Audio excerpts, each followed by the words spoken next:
Man, well, I heard of a couple that had been married for 50 years. Can you imagine? That's just an unbelievable feat, just being married for 50 years. And they were talking about how things had changed since they've gotten married, when they got married 50 years earlier, and just how things had just progressively changed for them. And so they're sitting on the couch, and she looks at him and says, well, do you remember you used to sit very close to me? And he said, well, sweetie, we can remedy that. And he scooted on over next to her, and they're sitting side by side. And then she said, and you used to hold me so tight. And he said, well, honey, I can fix that. And so he put his arms around her and brought her in and hugged her. And she said, and then do you remember you used to nibble on my ears, and I loved it. And he jumped to his feet. And she's like, what are you doing? He's like, well, if you want me to nibble on your ears, I got to go get my teeth. Things change, right? Things change over time, especially in marriage and in life. One generation comes and one generation goes, and that's life. Every few years, it seems like clothing styles change and trends seem to come back and go back out, which I don't know if you've noticed lately, but it seems to be like this trend lately where people aren't wearing as much flannel as they used to, which is really nerve-wracking to me since 98% of my closet is flannel. But things change. Do you remember those old pictures when, if you were in elementary school, that they would have class photo day, and all of the backgrounds were like fluorescent pink lasers? Do you guys remember those? Yeah, those are awesome. Just reminiscing here, Things change. And yet, as things change, many people will start to ask specific questions as they get older. They start to see and think of questions that maybe they avoided when they were young, like, what happens after I die? How will my family feel? Will I get to see grandkids or my grandchildren? I was at hospice this week with a lady in our church, and they put her into hospice, and the doctors have given her about a week to live, and she was like, what's going to happen with my grandkids, my grandbabies, and just being able to sit there and hold her hand and pray with her, and we talked for a couple of hours and told her, like, listen, you've raised a godly kids and a good family and good legacy and leaving behind, and it was just, as you get older, you start thinking about these things, especially as death comes closer. And so if you want to pray for Gina, she's a lady in our church, and her family, and just lift her up to the Lord. But it's one of those things, as you get older, with the passing of age and time, the reality of death and eternal life are ever nearer.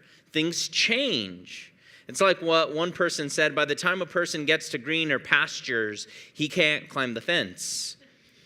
And so how do we, as believers, age well or age gracefully? Solomon here, in the twilight of his life, he's coming to the end of his life, is thinking of all the opportunities he had in his youth. And with the sight of death on the horizon, he begins to reflect on what a good life looks like. What a good life it is. How do you age gracefully? How do you age gracefully as a believer? Bob Hope once said that my ankles crack, my knees crack, my ears ring, my stomach gurgles. I'm not getting older, I'm just getting noisier. And that doesn't sound real graceful, you could say. Or like what someone once said, that age is of no consequence unless you're cheese. Which, apparently that wasn't funny. It was supposed to be like a cheese pun, but apparently it wasn't very Gouda. So, come on, that was a good one too. Man. But Solomon would agree here today, because he will show us that age at the end of the day is meaningless without Jesus. And he's going to give us what I believe are 7 steps to aging gracefully, 7 steps to aging well. And we're going to be looking at chapter 11. We're going to look at verse 1 and 2 to live gracefully. Verse 3, to live beautifully. Verse 4, to live faithfully. Verse 5, to live submissively. Verse 6, to live diligently. Verse 7 and 8, to live joyfully. And then verse 9 and 10, to live carefully. Now, if this is your first time or you haven't been with us in a while, I always like to recap where we've been so we're all on the same page. We're in the Old Testament book of Ecclesiastes in a series that we titled Meaningless. And what this is King Solomon's hunt. This is his manifesto. This is one man's journey to fill the hole in his heart. And he looks at everything, what he says, under the sun or on a horizontal plane. He's looking at life here on this earth. He doesn't look above the sun to the S-O-N, Jesus. No, he looks here on this earth to find meaning and happiness. And he tells us at the end of the day, it all comes up short. That when you take God out of the equation, there is nothing that will ever fill you. It's only when you put God back into the equation that your life will be filled. And he's tried anything and everything you could imagine. He was the richest man in the world at the time. He lived in a castle. He had 700 wives. He had 300 mistresses. He had everything you could ever imagine. And yet he comes up short. And thus far, we've looked at different subjects, different things that he's tried to find happiness and meaning in. He looked at wisdom, and he told us the more wisdom he got, the more sorrowful he got.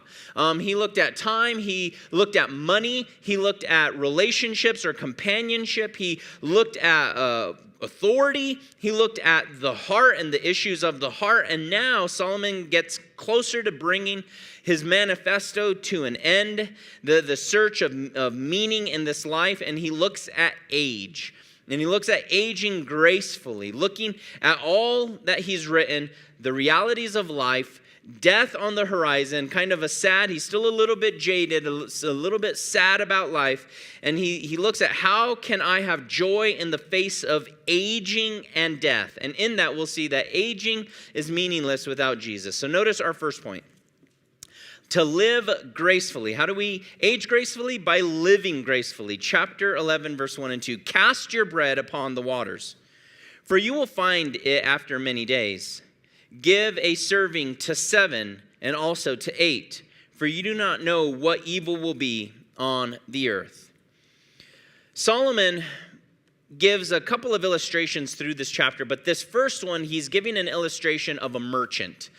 He doesn't mention a ship specifically here, but what he's speaking of is a merchant that would put all of their grain, all of their bread on one ship, and then they would send it out.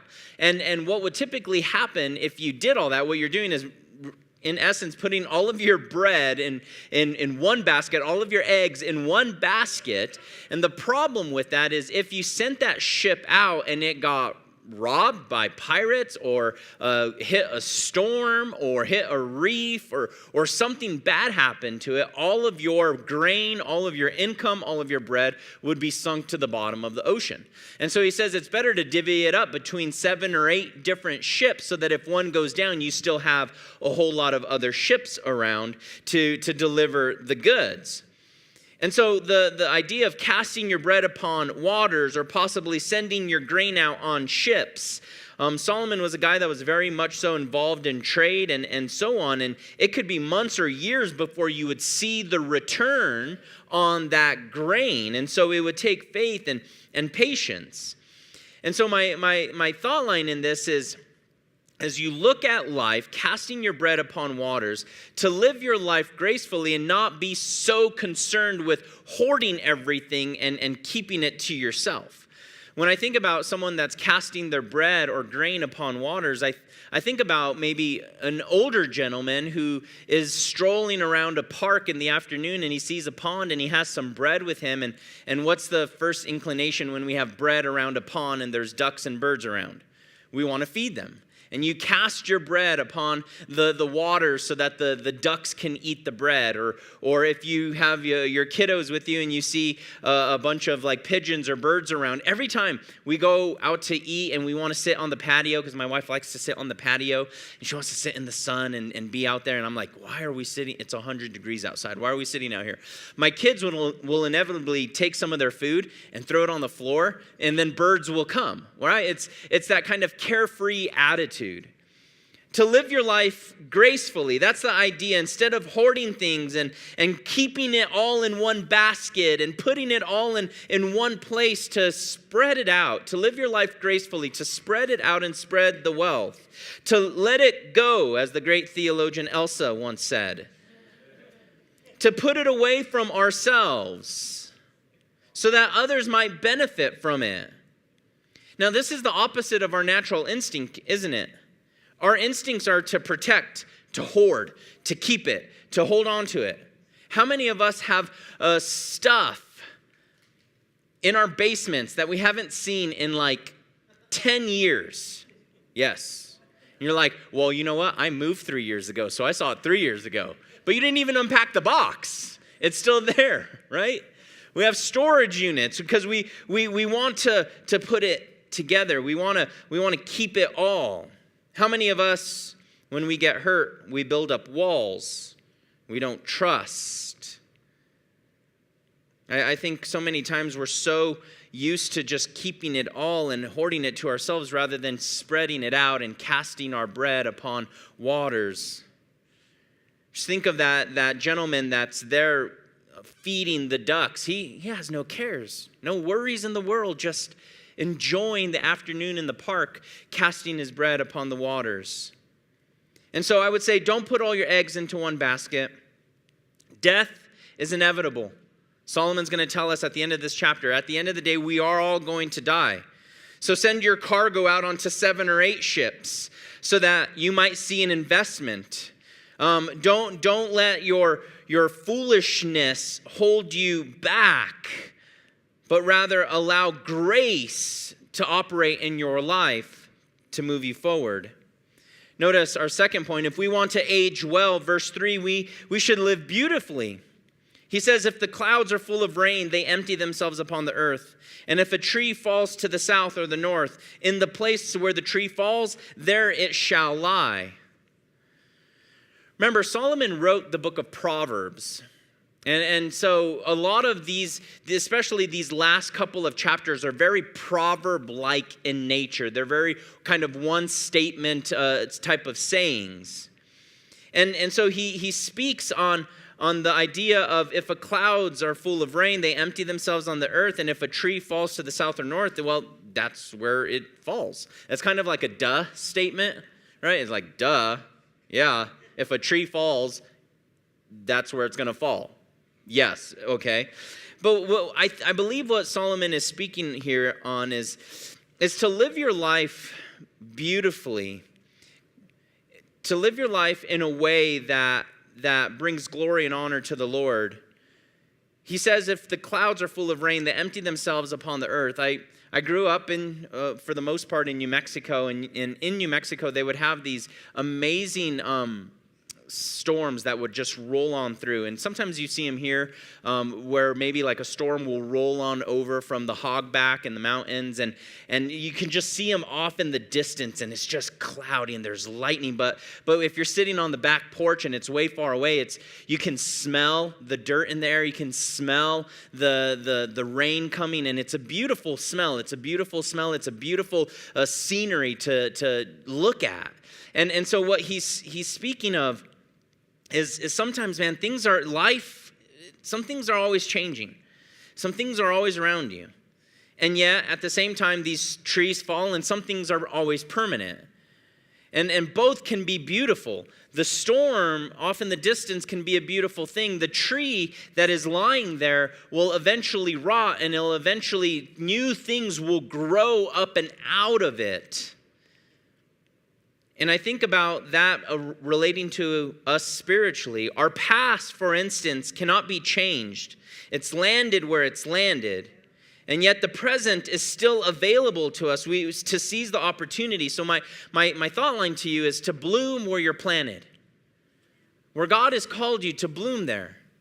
If that's where you fall and that's where you lay and that's where you're at, then so be it, and allow yourself to become something that's beautiful and honoring and pleasing to the Lord in that place that God has placed you, where he has put you. Some of us were born into influence. Some of us were born into poor class, middle class, upper class. Some of us have education, some of us don't. So wherever you're at, whatever state you're in, to be content in that, because that's where God has you. And so if that's where he has you, to bloom there, to grow there, to enjoy it. See, we can worry about all the things we can't change. When the tree falls, it falls. And we're like, oh, why did it fall that way? Why did that happen in my life? Why did that take place? Why did that event take place? Why did that? And say, you know what? It is what it is. I see the changing of the storm and everything around me. I'm going to honor the Lord in this. Bloom where you're planted. Psalm 119:50 says, this is my comfort in my affliction, for your word has given me life. So instead of spending all of our time worrying about what we can't change, let's invest our time and energy into what we can change. And so live your life beautifully. Notice our next point, to live your life faithfully.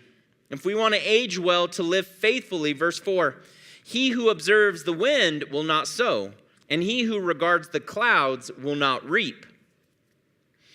If we're always waiting for favorable conditions to do things, we will never get anything done. If we're always waiting for the right wind to sow, we'll never get things done. If we're always waiting for the rain to come, we will never reap a harvest. Solomon is using these illustrations here of a merchant and now of a farmer. And the idea here is the farmer's waiting for these ideal circumstances to take place in their life. And if you're just waiting for that, you're never going to accomplish anything. The wind is never right for the sower. The clouds are never right for the reapers. And so I would say don't wait for conditions that will maybe never exist. After all it's said and done, there's usually more said than done. So live your life faithfully. Honor the Lord in it. And say, you know what, Lord, I'm going to plant. You know what, Lord, I'm going to reap. I'm going to do these things, believing that you're going to make the wind conditions right, knowing that you're going to ultimately bring the rain. Waiting for perfect conditions will mean inactivity in our lives. And so if you're looking for the perfect church, well, guess what? You'll never join one. Why? Because there is no perfect church. There is no perfect church. And if you find that perfect church, don't join it because you'll ruin it. Right? Because we are all sinners. We all mess up. If you're looking for the perfect ministry, well, guess what? You'll never serve in one. You'll never serve in one. If you're waiting until you have a certain amount of money to tithe, well, then you'll never give. If you're waiting for a certain amount of money in the bank account before you have children, well, guess what? Children are going to eat up that bank account, so might as well just have children. Right? To pursue and put your time and energy into things that you can affect, that you can change.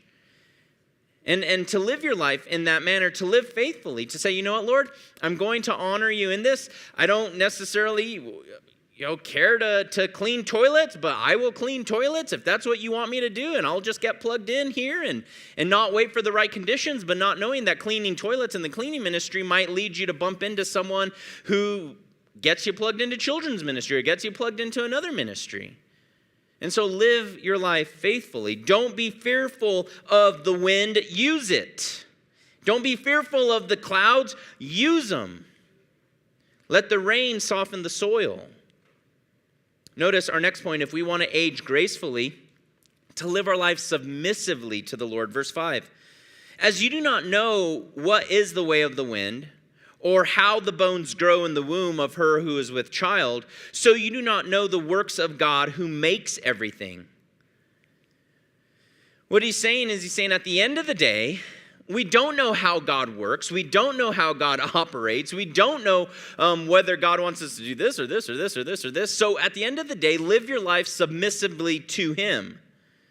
We might know a general plan of God, but beyond our knowledge, the detailed work of God isn't always readily available. And so don't try to outguess God and his work. Just live your life submissively to him. Sometimes God will close a door and say, hey, I don't want this to happen. I don't want this to take place. And we're like, no. I know best. God doesn't know best. I know best. So I'm going to, you close that door. Well, guess what? I'm going to pry open a window. And you start climbing in through a window that God never wanted you to go into. To live your life submissively to the Lord. It's like Paul in the book of Acts when he wanted to go to the east. He wanted to go to Bithynia and Galatia and ultimately preach the gospel there to the east. But it says the Holy Spirit closed the door and he ended up going west. And thank God for that, because by him going west to Rome, the gospel was able to spread on the Roman road. And here we are a couple thousand years later, and the gospel is spread more to different parts of the world now. God sometimes will close the door, so you've got to live submissively to the Lord. There's a lot about the Lord I don't understand. I don't. But if I concern myself with what I do know and pursue that, it can occupy me the rest of my life.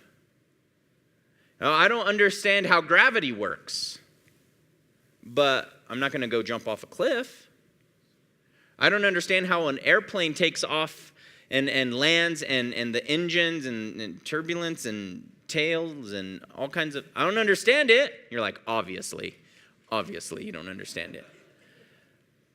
But it doesn't prevent me from jumping on a plane and enjoying a vacation or going on a mission trip or something.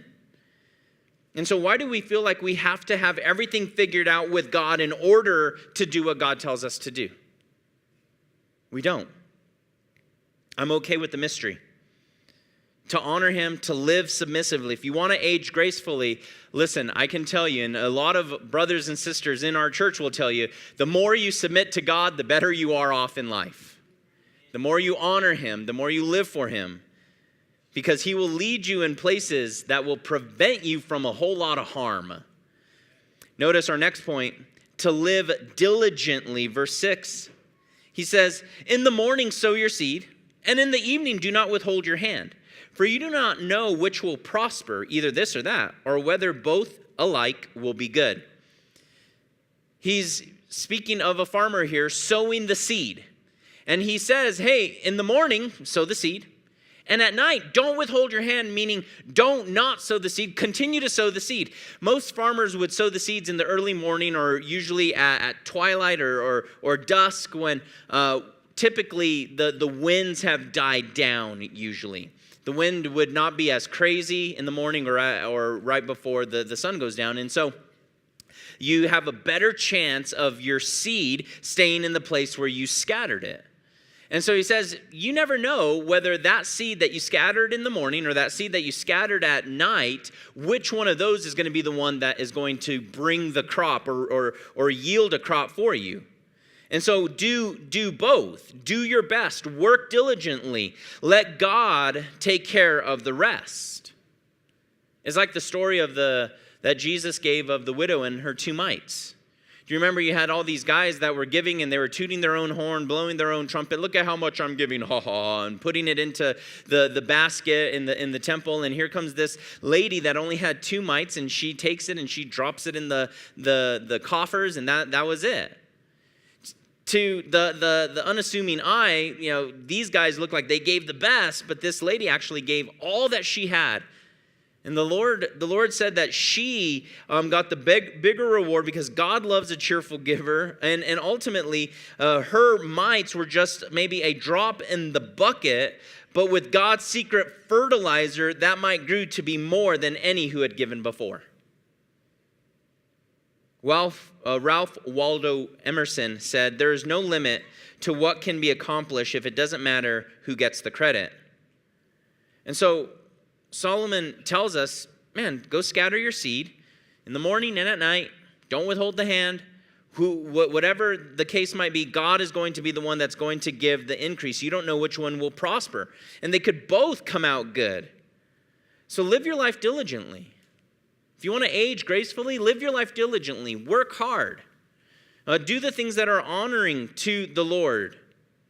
Don't just sit there waiting for some sort of success. Work hard. Notice our next point, to live our lives joyfully. Verse 7, truly the light is sweet and it is pleasant for the eyes to behold the sun.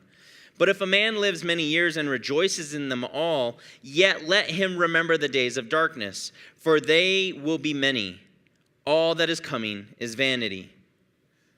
I would say this, live joyfully. If you want to age gracefully, live joyfully. Typically, the ones that don't age gracefully are the ones that have not lived joyfully. They're the ones that are like, stay off my lawn, you know. Live your life joyfully. He talks about, isn't light sweet and pleasant for the eyes to behold the sun? Just, isn't that fun and beautiful and joyful? Think about it like this. If you come to our church at all, you'll see this big giant duct right here, and it blows gale force winds out of it. And some people will be like, man, it's cold in this building. It's because it blows like this way. There's only one way. And so what happens in the summer is when we have the air conditioner going, it gets cold in here. And so some of us will leave, and it'll be 100 degrees outside, and we'll go and we'll sit in our car. And it's hot, but it feels amazing. Do you guys know that feeling? Isn't that such an amazing feeling when you're in a cold building and then you go outside and you sit in the car and it's like, oh, a little bit of light, a little bit of sunshine, the eyes to behold the sun. Light and sun are symbols of life lived in the love of God. And this is what makes life beautiful and enjoyable. Going out and walking around the park or taking a walk as the sun is setting, it's a beautiful thing. And so live your life joyfully. Each and every day is a gift from God. Psalm 90 verse 12 says, teach us to number our days that we may gain a heart of wisdom. John 9:4 says, I must work the works of him who sent me while it is day, because the night is coming when no one can work. And that's what Solomon is telling us. And enjoy that time. The light is sweet and pleasing, because really, at the end of the day, notice, death is coming. It's vanity. All is vanity. So live your life joyfully. Time, someone once said, is a circus, always packing up and moving away. As you get older, things get harder and more difficult. And so take advantage of the light while you've got it. Notice our next point, to live carefully, verse 9 through 10. Rejoice, O young man, in your youth, and let your heart cheer you in the days of your youth. Walk in the ways of your heart and in the sight of your eyes. But know that for all these, God will bring you into judgment. Therefore, remove sorrow from your heart, put away evil from your flesh, for childhood and youth are vanity. What Solomon is saying is sometimes youth is wasted on the youth. And don't you ever feel that sometimes? He says, enjoy your youth. Enjoy your youth. This is a time to enjoy, a time for enjoyment before the problems of old age set in. I don't know about you, but when I was growing up, I wanted to grow up fast. It seemed like I wanted to grow up fast. I wanted this to be quick and done and over with. I wanted school to be done. I started working when I was 12 years old, a continual job, and I moved out of my parents' house when I was 17. I haven't been back, and it's kind of been one of those things where it's like I've always been working. I wanted to grow up so fast. I got a job, like I said, when I was 12 because I remember I'm number 5 of 7, and so like all of my clothes, I'm a kid of the 80s. All of my clothes were from the 70s. Okay. So like while everyone is like in members only jackets and like Reebok pumps, here I am, like it's like staying alive, like it was the worst. And so I got a job at 12 so I could like buy my own stuff. My parents would buy shampoo in bulk, like Vidal Sassoon in bulk. And I was like, no, I'm getting my own stuff, man. And so, because I wanted to grow up fast. And now that I'm older, I'm like, I should have mooched off of my parents as long as I could have, I should have mooched off of that. Like, forget moving out at 17. I should have been like 23, 24, 20. Some of you are like, I'm doing that. I learned, like, yeah. And so what Solomon is saying is he's like, enjoy your youth. Enjoy it. When you don't have bills, and you don't have kids, and you don't have arthritis, and enjoy your youth. But notice he says this at the end of the day. Well, childhood and youth are vanity. It's like what a 90-year-old man once said. He said, I don't go out much anymore because my parents won't let me. Mother Nature and Father Time. And so enjoy it while you can. Enjoy your youth, because at the end of the day, as we get older, well, things get a little bit more difficult. We get more bogged down. We have more bills. We have more responsibilities. We've got jobs. We've got all of these different things that we've got to handle and take care of. But it's not always just that. Notice this. At the end of the day, we're going to have to give an account to God, because he says God will bring you into judgment. 2 Corinthians 5:10 says that we must appear before the judgment seat of Christ, that each one may receive the things done in the body according to what he has done, whether good or bad. We'll all have to give an account to God himself, Romans 14:12. And so as you live your life, live it ultimately in the Lord. Live it carefully.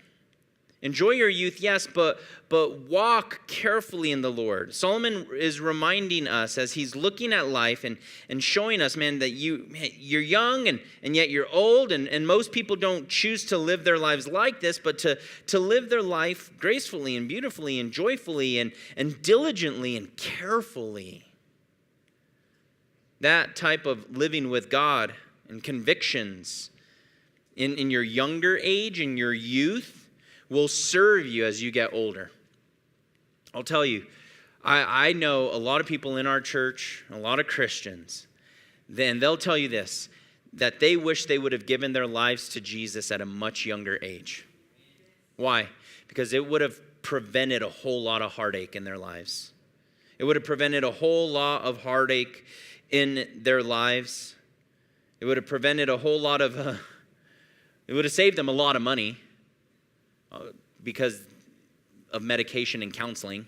It would have saved them a whole lot more if they would have given their lives to Jesus at a younger age, because they would have not done as much foolish stuff as they have. The older we get, the harder and crazier things can be with bills and kids and health issues and jobs and responsibilities that attack us on all fronts. And the spiritual stability that comes from walking carefully with God in our lives will help us as we get older. Solomon tells us that it's only in God that we will find meaning. It's only in God that we will find happiness and joy in this life. Life is meaningful because of Jesus, and in him alone are we filled. As we close, 3 things to take from this morning's message to apply to our lives. Number 1 is to bloom where you're planted. I want to reiterate this. To bloom where you're planted. Solomon said that clouds are always changing, trees are permanent. Our past, for instance, can't be changed. Where it landed, and yet our present is still available to us to seize the opportunity. Listen, wherever God has you right now is where he has you. And so live your life there in that. You can't change the past. And the future is coming, yes, and seize the opportunities that God provides, but don't complain about where you're at now. Maybe there's something in your life and it seems like you can't get there. You went all this way. Maybe God is saying no, he's closing a door. Man, take it to heart that maybe it's just not for today. That God has something for you. And so instead of in that moment of griping and complaining, God, why am I in this situation? Why am I in this place? Why am I here? Why am I saying, you know what, Lord, I'm going to grow in this moment, in this situation. Because your dreams, your goals, your heart might be right, but the timing isn't. No matter the situation that we're in as believers, we're to do things without complaining and disputing. And so I'll use this as an illustration. Maybe your job. You're like, I hate this job. It's the worst job ever. I don't want to be in this job. I don't like this job.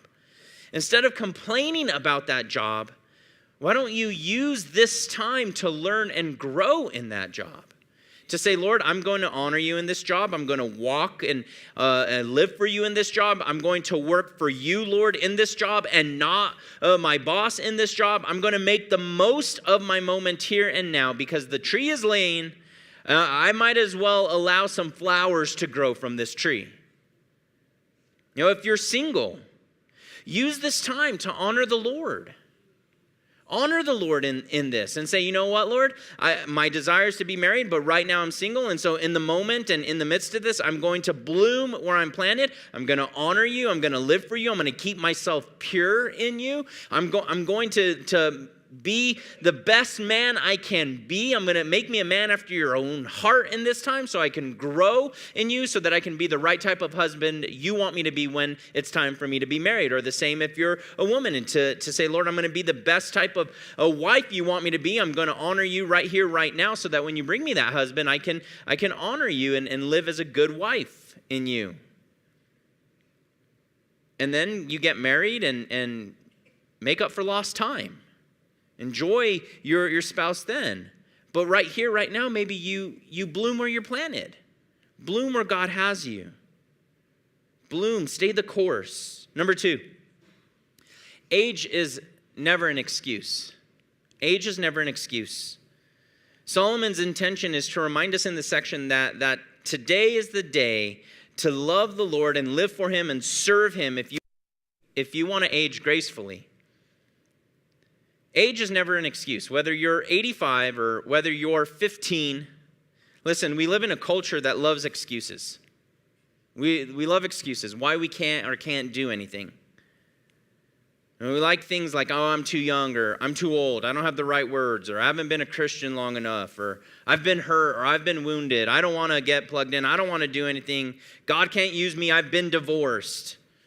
I've sinned, or not the coolest, or I have the nicest clothes, or I struggle, or I don't have enough faith, or my business is bankrupt, or my son's in jail, or my daughter's in trouble, or I have cancer. And we like to use all these excuses. And listen, I don't know what you're carrying and what the Lord has in your heart and in your life, but you might not feel qualified. You might have doubts. You might be scared. But age is never an excuse to serve the Lord. God doesn't call the equipped, but he will equip the called, as Pastor Chuck Smith would say. Don't let your foot off the gas. Honor the Lord. Live for him. Keep on going. If you're older, listen, if you're older, man, we need you. Not, you know what? I'm too old for this church. I'm going to leave. And no, we need silver saints, okay? We need some gray-haired silver saints in our church. This is not the time to be dwindling off in your twilight years, but rather using this time full speed to honor the Lord, to live for him. And to say, you know what, I'm going to come alongside those younger people in that church, or I'm going to love them, I'm going to minister to them. You know, Lord, give us more men and women who won't give up on us. God never promised us that we would all retire. We're still called to ministry. We're still called to do the work. The world needs more men and women that want to live for him and honor him. And so we need those older ladies that will take on younger ladies. I've told you guys this story before. Like my wife and I, when we were looking, we wanted to have kids. We found an older godly family that had a lot of kids. A lot of kids. He's a good friend of mine. He's a pastor in Calvary Chapel, Charleston right now. And they have like 97 kids. I'm maybe exaggerating just a little. But we were like, okay, what do we do? How many kids? Okay, what do you guys do? How do you handle it? How do you do this? How do you do that? And they're like, you know what? The best way is here, babysit them for a weekend. And then they went away. And we're like, what? We have to take care of these kids? But get those. We need older people to love and to minister and to give wisdom and guidance to younger men and women in our church. At the same time, I would say this, younger folks, we need you as well. You are not the church of tomorrow. You're the church of right here, right now. You are a vital part of the church, a vital part. You can't afford to put off your faith in God until you're older. Sometimes we think, well, you know what? I want to sow my wild oats and live my life. And then when I, get maybe a little bit more responsible, I'll get back into church and get a little bit more founded in that. No, like I said, you're going to end up in a lot of heartache that you could have prevented if you walked in the Lord and lived your life pure and honoring to Him. But really, at the end of the day, the youth is never an excuse. If you're thinking about giving your life to Jesus when you're older, because now in your youth you want to do whatever you want, I'll tell you, you'll end up in a bad place. You'll end up in a rough place. I want to sow my wild oats. You know that saying, right? Well, to sow wild oats means to plant wild oats. If you're going to put those into the ground, guess what you're going to get? You're not going to get apples and watermelons. You're going to end up with some bad things around you. And so my encouragement to you, we need older folks, we need younger folks, we need godly men and women, we need Pauls and Timothys, we need Pauls and Tituses, we need folks who love Jesus and want to honor Him and age gracefully. And lastly, and number 3, we'll close with this, invest in eternal things. Solomon reminds us that we're here for just a time, whether you're young or old. Life is brief. And because we're here for such a short time, invest in eternal things.